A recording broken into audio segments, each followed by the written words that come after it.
Was appeasement a necessary strategy or a dangerous mistake? What's our very first noun? We haven't really seen this word before. It is kind of a funky word. It's one of our new vocab words, Maya. Appeasement, okay? And what appeasement is like giving someone what they want in hopes that they stop. Okay, that's what it means. You're trying to appease somebody, okay? All right, what's our next noun? So we did appeasement. What's our next noun? This one we kind of use when it comes to like games or war. Strategy, right? So strategy when it comes to games is like, what's the game plan, right? What play do we run here, okay? And so it's kind of thinking about things in a critical way to make a decision, right? And then finally, what's our last noun here? Mistake, right? Mistake. And so we all know what a mistake is. We've all made a handful or two, right? You guys are still young, so you got all like time to make them, okay? All right, now adjectives. And remember, adjectives describe what? What do they describe? Nouns. That's right. So what's our very first adjective? What's our very first adjective? Felix, do you see it? Describing a noun. What's our very first adjective? Yeah. Necessary. Yeah, necessary.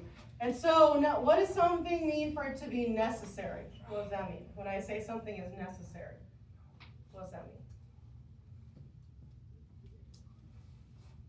mean? Useful. Yeah, you need it, right? You have to do it, right?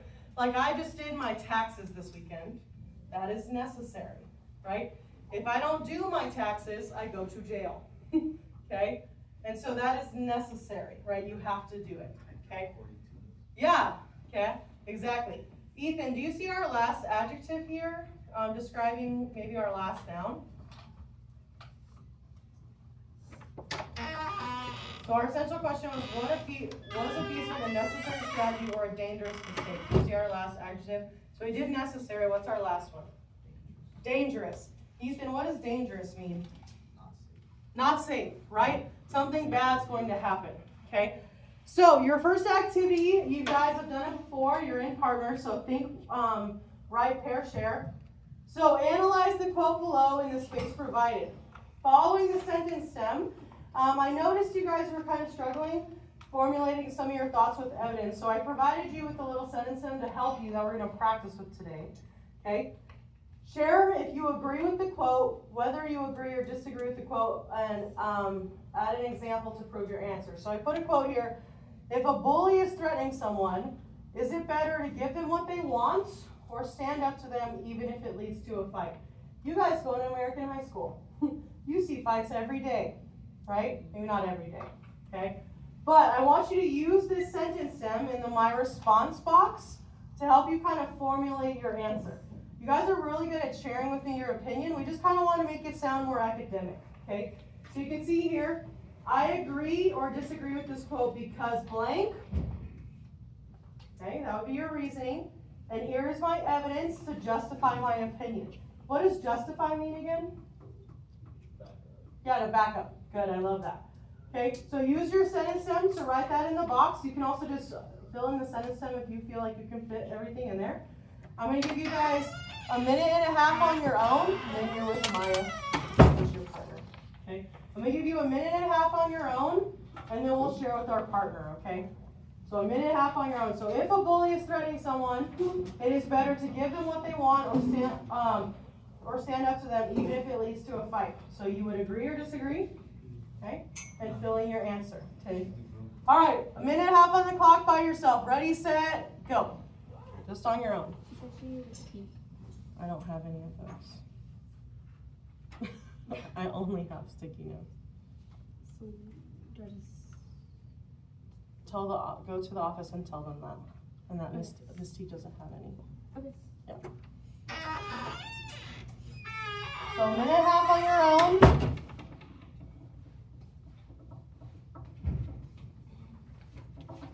So make sure you take your stand, you make a claim, and then you use your evidence to back up your opinion, right? That's what we're looking for. We're kind of making it sound a little more academic, okay? We're kind of thinking about bullies, standing up to them, whatever, okay? Take about 30 more seconds, and then you're going to share with your partner. And you're going to do an activity that we know pretty well, give one, take one, right? Where you share your opinion with your buddy, you share back and forth, and then you take one of their answers, right? Once you guys are ready, go ahead and open up that conversation. I'm going to give you and your partner another minute and a half to have that talk, and then we'll share as a whole group, okay? So a minute and a half, ready, set, go.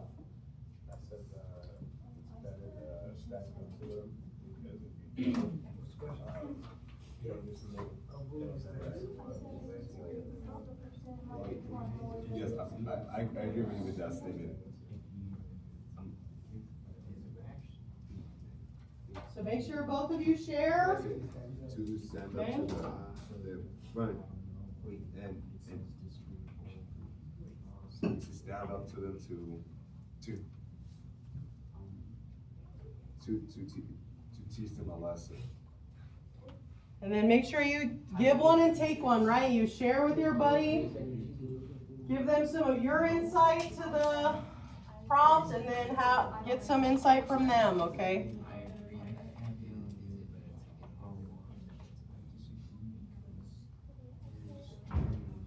What do you miss? It says I agree or disagree with the whole. So you may just need to, like, do you think it's better to give them what they want or to stand up to them? Even if it leads to. So do you agree that it's better to stand up to them or to give them what they want? So say that, like, I agree that it's better to stand up to them. Yeah. And then here's your evidence. For your evidence, guys, this could be your own way of thinking, or maybe an example you saw in real life, right? You guys have gone to school your whole life. You've experienced these things, whether experiencing it yourself or seeing it, right, in real life, okay? 5, 4. All right, we're gonna hear from probably 3 groups or 3 partner pairs to share, okay?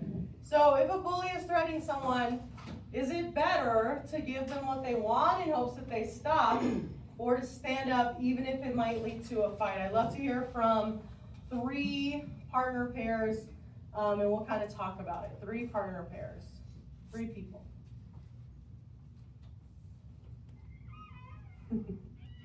Noah.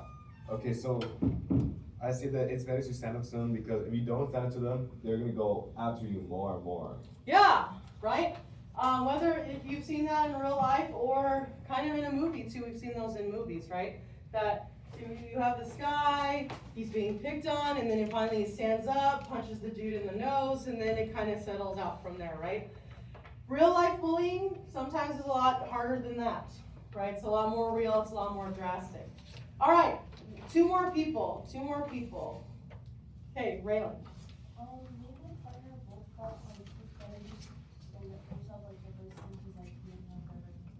Yeah, right? The first time it happens, that might be your moment to stand up for yourself, right? And just not let it happen, right? And so that could be an option for you. Okay, one more. Yeah, Ethan, what's your additional insight, bud? More people would pick on me because Yeah. Yeah, if you don't stand up for yourself there and then to this one person, could that possibly open up to others, right? That could, right? And so what you guys are talking about right now is called appeasement, okay? And we're gonna watch this happen in real life, not necessarily in a bullying situation, but kind of with one of the worst bullies in world history being Adolf Hitler, of course. So this next activity, guided notes. So I have up here on our screen. So if you're not, Adam, go ahead and look up. Men, go ahead and look up. That way you can see. So as I lecture, again, fill in the blanks provided to help you gain an insight. So we're going to kind of really hone in on that word appeasement. Make sure we have a good historical understanding of what that word means. So in your notes, we're only looking for a couple of things. So this first question, what is the definition of appeasement? Now, the street definition would be kind of giving a bully what they want, hopes they stop. So we're going to kind of give a more school version of that. And then, why did nations favor this in the 1930s? So we'll kind of understand some context. So as we go through our notes, go ahead and answer those 2 questions. Okay? All right, here we go. So, the 1938 Munich Conference. Okay? Does anyone know what country the city Munich could be in? Germany, right? And so that is important. And the year 1939 is important. Okay? In 1929, what big world event caused like economic issues? You guys remember from last week? The Great Depression, right? Banks failed, people lost their jobs all around the world, right? And people have been suffering for a long time, almost 10 years by the time this conference comes. In the meantime, Hitler has been making moves around Germany, and he's been wanting to invade into certain places. So, what is appeasement? Okay, this guy, so this might be in your notes, guys. Isaac, this might be in your notes. Okay, so this guy is Neville Chamberlain. Okay, in 1938, he is the Prime Minister of England, okay, of the UK. And so he's kind of like a president, if you want to think about it that way. It's a little different system, but he's in charge. Okay, yes, they have a queen and king and all that, but he's really the one in charge. So he's the one who kind of comes up with this idea. He sees Hitler making some moves, trying to invade into places around him, and he comes up with a strategy that he calls appeasement. So a good definition for appeasement is giving in to the demands of a more aggressive power to avoid conflict.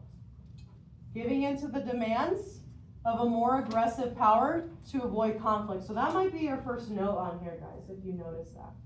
Okay? And so, again, it's kind of trying to please